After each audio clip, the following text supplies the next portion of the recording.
Deklarasi Siswa Terang Bangsa. Di dalam nama Tuhan Yesus, berikan kepadaku hikmat seperti Daniel, diberikan kepadaku hikmat seperti Yusuf. Dalam nama Tuhan Yesus, sesuai firman-Mu yang berkata, barang siapa kekurangan hikmat, hendaklah ia meminta daripada Tuhan. Di dalam nama Tuhan Yesus, tahun ini kecerdasanku akan dilipat gandakan oleh Tuhan. Di dalam nama Tuhan Yesus, aku akan semakin cemerlang. Di sekolahku, aku akan menjadi saksi Tuhan yang luar biasa. Dalam nama Tuhan Yesus, akan muncul dari hidupku panggilan untuk menjadi generasi Yoel yang penuh dengan api Tuhan dan militan dalam Tuhan. Aku disebut sebagai pelaksana-pelaksana firman. Aku bagian dari pasukan Tuhan yang tangguh pada akhir zaman. Lewat hidupku, pelajar di kota Sion akan mengalami kegerakan rohani yang luar biasa.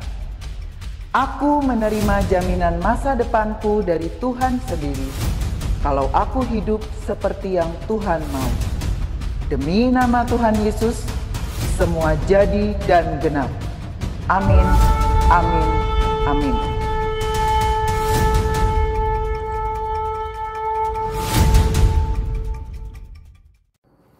Shalom, selamat pagi adik-adik. Yuk sebelum kita mendengarkan firman Tuhan, kakak ajak kita buat kita sembah Tuhan sama-sama. Kita mau puji Tuhan, kita mau masuk ke hadirat Tuhan lebih dalam lagi. Pagi ini kami mau datang di hadapan-Mu Tuhan, sekali lagi Tuhan. Kami membawa hati kami membawa hidup kami di hadapan-Mu Tuhan. Kami percaya Tuhan, saat kami menyembah-Mu, maka Roh-Mu akan bekerja atas hidup kami. Saat ku menyembah-Mu, Roh-Mu bekerja. Saat ku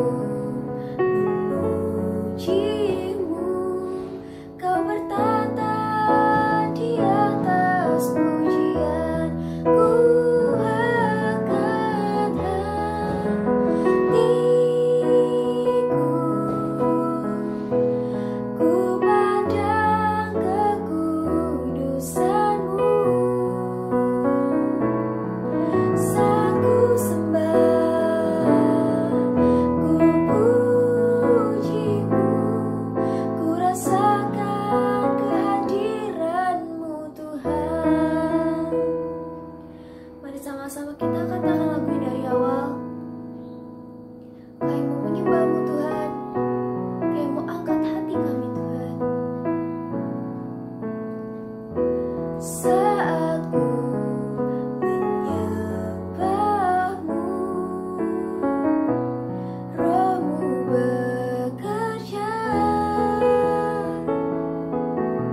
Halo, shalom anak-anak, ketemu lagi sama Ci Mima. Kita perkenalan dulu ya, karena ini kan awal semester, mungkin ada kalian yang belum kenal. Nama Cici, Mima, Cici dari Lifeguard Youth Community. Itu komunitas anak muda di PD Eklesia. Gitu. Cici juga kerja di Terang Bangsa, di TK. Mungkin kalian anak-anak satu kenal, pernah ketemu sama Miss Mima. Kalian sudah naik SD dan ketemu sama Miss Mima lagi di devotion ini ya. Sebelum Cici mau sharing, kita doa dulu sama-sama ya. Tuhan, terima kasih buat pagi ini, pagi yang baik Kau berikan bagi setiap kami untuk kami memulai hari kami, untuk sebelum kami belajar Tuhan.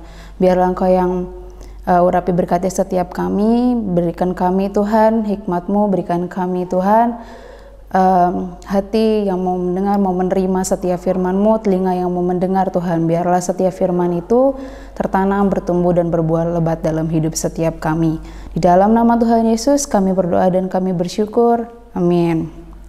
Oke, kita mau buka ya di Amsal 15 ayat 33 yang berbunyi, takut akan Tuhan adalah didikan yang mendatangkan hikmat. Ini yang bagian A-nya aja ya, yang bagian A-nya, takut akan Tuhan adalah didikan yang mendatangkan hikmat. Kalau yang di Amsal 1 ayat 7 kan permulaan hikmat apa? Takut akan Tuhan adalah permulaan pengetahuan, bener kan? Nah, itu benar. Jadi kita harus takut akan Tuhan terlebih dahulu. Kenapa Cima bilang kayak gitu? Karena di Amsal itu kan banyak banget takut akan Tuhan. Takut akan Tuhan menjauhi kejahatan lah, ketentraman, atau takut akan Tuhan kita akan mendapatkan sumber kehidupan gitu. Nah, Cici mau ambil di bagian Amsal 15 ayat 33-nya antara takut akan Tuhan, pengetahuan dan hikmat gitu. Jadi saat kita takut akan Tuhan, orang yang takut akan Tuhan tuh gimana sih? Takut menyakiti hati Tuhan, lebih ke situ. Takut menyakiti hati Tuhan, takut Tuhan marah, takut Tuhan kecewa apa yang kita lakukan. Jadi kita dalam bertindak, dalam berperilaku, dalam karakter kita pun kita berusaha untuk menyenangkan Tuhan dengan tidak melakukan hal-hal yang membuat Tuhan sedih. Seperti mencontek, Tuhan kan gak suka kalau kita menyontek, itu sama aja dengan mencuri gitu. Nah, dengan kita takut akan Tuhan, itu akan ada di karakter kita, akan ada di hidup kita. Nah, kalau kita belajar kan kita dapat pengetahuan, bener nggak? Kalau kita belajar dapat pengetahuan. Setelah itu kita punya nih poin plusnya, takut akan Tuhan. Takut akan Tuhan. Di sini bilang kalau takut akan Tuhan itu kita akan mendatangkan hikmat. Apa sih fungsinya hikmat? Nah, hikmat itu kalau misalnya kita punya pengetahuan, setelah kita belajar kita punya pengetahuan. Terus kita punya hati, punya perilaku yang takut akan Tuhan. Dan Tuhan memberikan hikmat dalam hidup kita. Nah, pengetahuan dan hikmat ini kalau kita jadiin satu, kita dari pengetahuan-pengetahuan yang Tuhan kasih, yang Miss kasih selama di sekolah, semua pengetahuan umum, pengetahuan alam, pengetahuan sosial yang dikasih sama Miss sama Sir di sekolah, itu akan diaplikasikan, dipraktekkan. Jadi praktek untuk kehidupan kita sehari-harinya itu gimana sih? Nah, untuk praktek kehidupan sehari-hari kita perlu hikmat supaya kita dapat menggunakannya dengan tepat. Ada orang-orang yang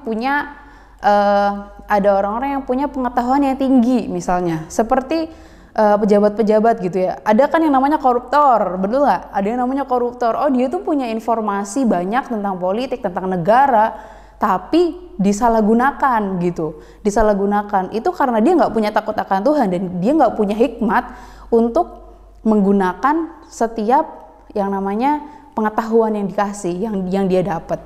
Nah, kita sebagai anak-anak Tuhan, sebagai anak-anak Terang Bangsa di SD Kristen Terang Bangsa, kita itu punya pengetahuan dan kita punya takut akan Tuhan. Nah, saat ini semua dijadiin satu, kita punya pengetahuan, kita punya hikmat untuk mempraktekkan setiap pelajaran yang sudah dikasih sama Miss dan Sir, kita akan memiliki hidup yang berkemenangan.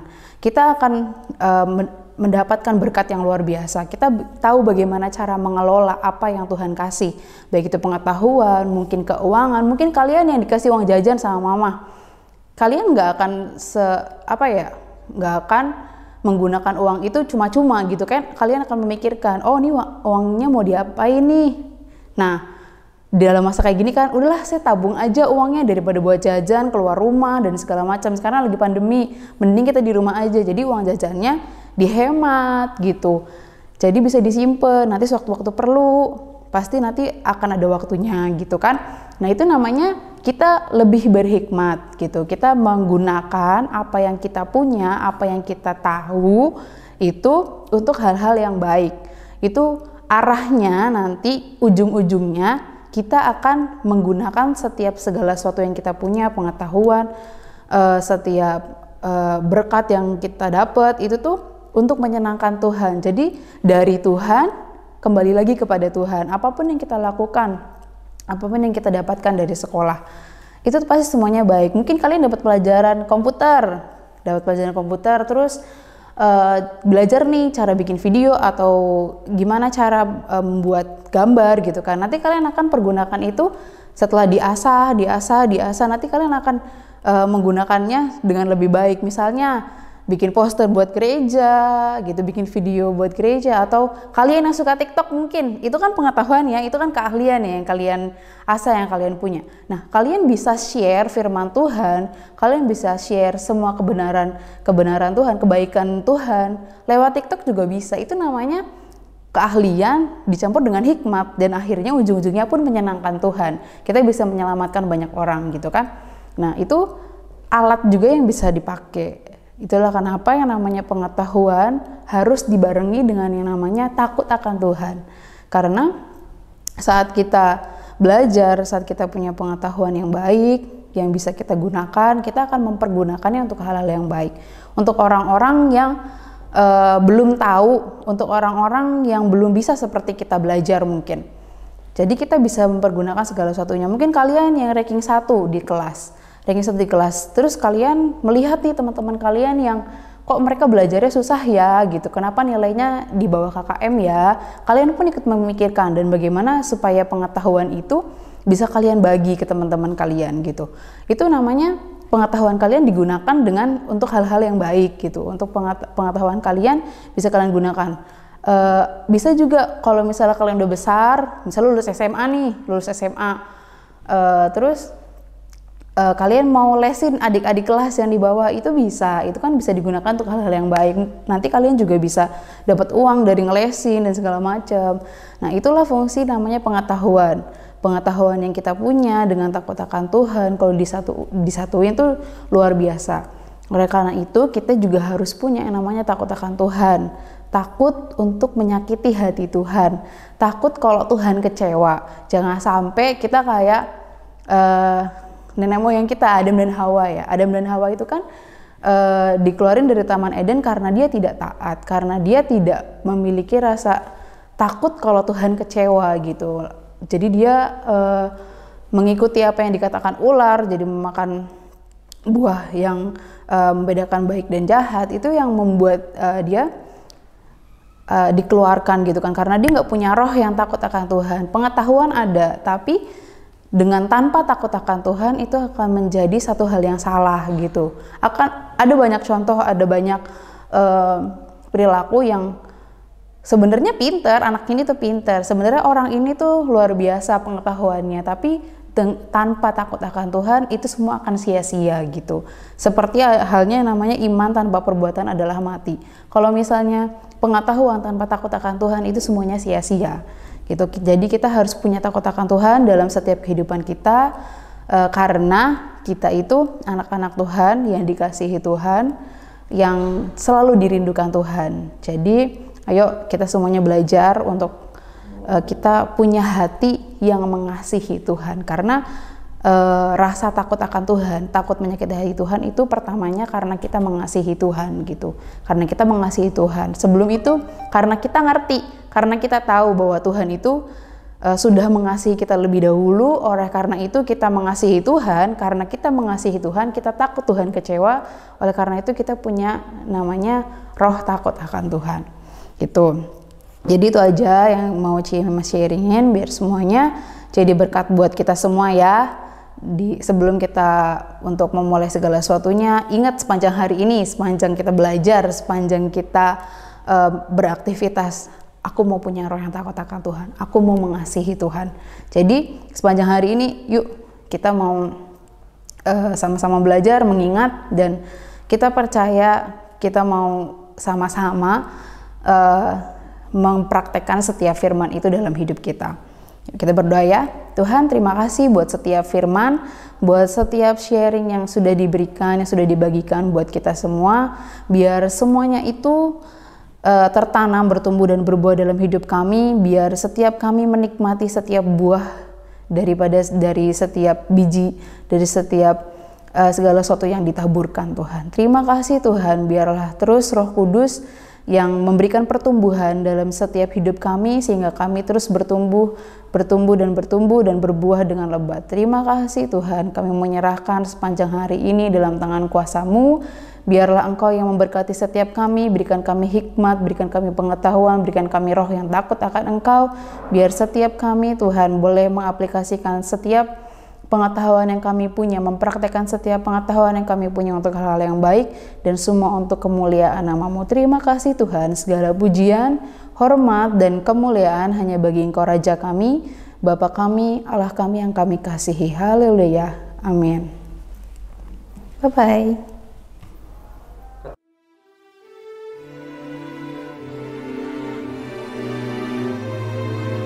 Mazmur 91 ayat 1-16.